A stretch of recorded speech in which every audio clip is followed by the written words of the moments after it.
All right, let's dive right in. We're going to talk about something that's, well, fundamental to being human. How in the world do you stay true to yourself when it feels like the world is constantly pulling you in a million different directions? I mean, really think about that for a second. That feeling like you're just playing a part, ticking off boxes that maybe you didn't even create. It's a surprisingly common feeling, and it's the perfect place for us to start this whole conversation. And the legendary psychiatrist Carl Jung just nailed it with this quote. For him, this wasn't some fluffy, inspirational poster. No, this was the absolute core of his life's work. He believed that the journey to becoming our real selves is literally the most important thing we can ever do. So, how do we actually do it?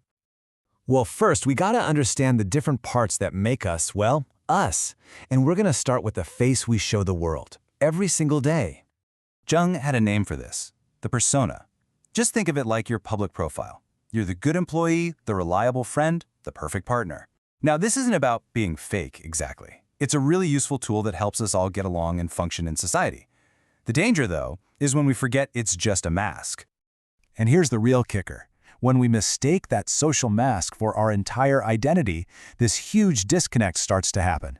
Living only for what other people expect is a direct path to the anxiety, the burnout, all the stuff you see here. That nagging thought of, I don't even know who I am anymore. Yeah, that often comes from clinging way too tightly to the persona. Okay, so if the persona is what we show the world, what about all the parts we hide? This is where the journey gets really, really interesting. And, okay, maybe a little uncomfortable. It's time to talk about the shadow. The shadow is basically the storage locker for all the stuff we've been taught is bad or unacceptable. It's the messy parts, the inconvenient truths, the darker bits of our personality that we would much rather pretend just don't exist. But here's the thing. Just because we shove them down into the basement doesn't mean they disappear. Now, this is where this whole idea gets super practical.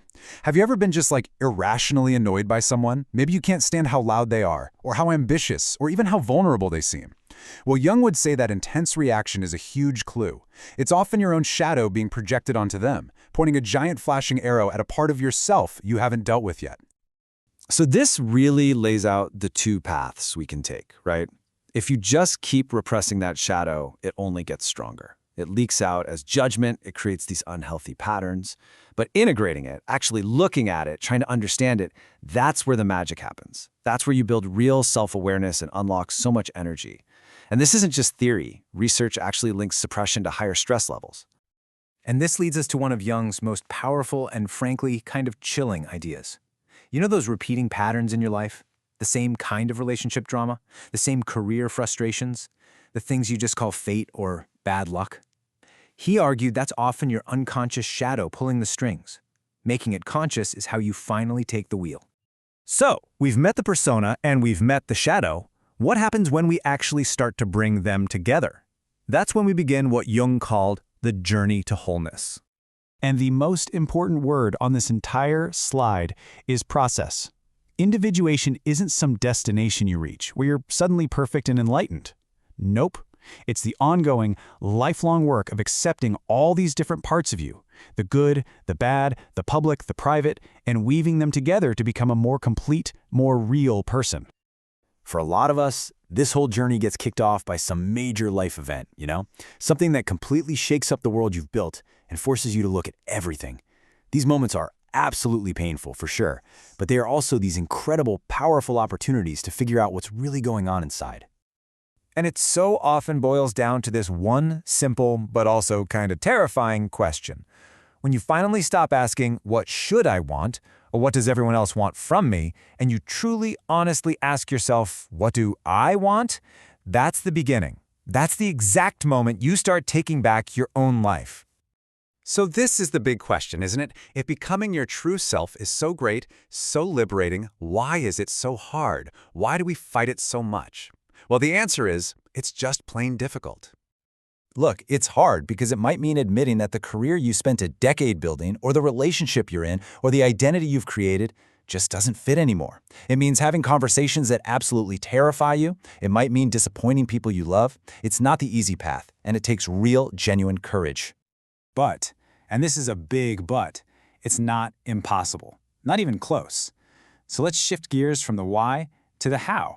What are some actual, everyday steps you can start taking, like today? Here are 4 concrete steps, all grounded in real psychology. And I want you to pay close attention to that first one. Reflect with curiosity, not judgment. This is so key. The idea is to observe what's going on inside you like a curious scientist, not like a harsh critic. The goal isn't to beat yourself up for what you find, it's simply to understand it. And there's a real why behind each of these. Reflection, like journaling, helps you finally spot those unconscious patterns Jung was talking about. Intentional alone time, which research from the University of Rochester backs up, is huge because it finally turns down the volume of the outside world so you can hear your own thoughts. Getting feedback from people you trust can show you blind spots you'd never see on your own. And, of course, therapy gives you a safe, guided space for this whole exploration. When you really boil it all down, this is the choice we all have to make. The journey inward. Yeah, it's difficult. It definitely takes courage. But the alternative, living a life that just feels hollow, disconnected, and not really yours, that carries its own kind of deep, lasting pain that might be even worse. So I'll just leave you with this to think about. What's that part of your own shadow, that envy, that anger, that secret dream you're afraid to admit? Instead of running from it, what if you just got curious? What amazing things might you learn if you finally stopped and listened to what it's trying to tell you?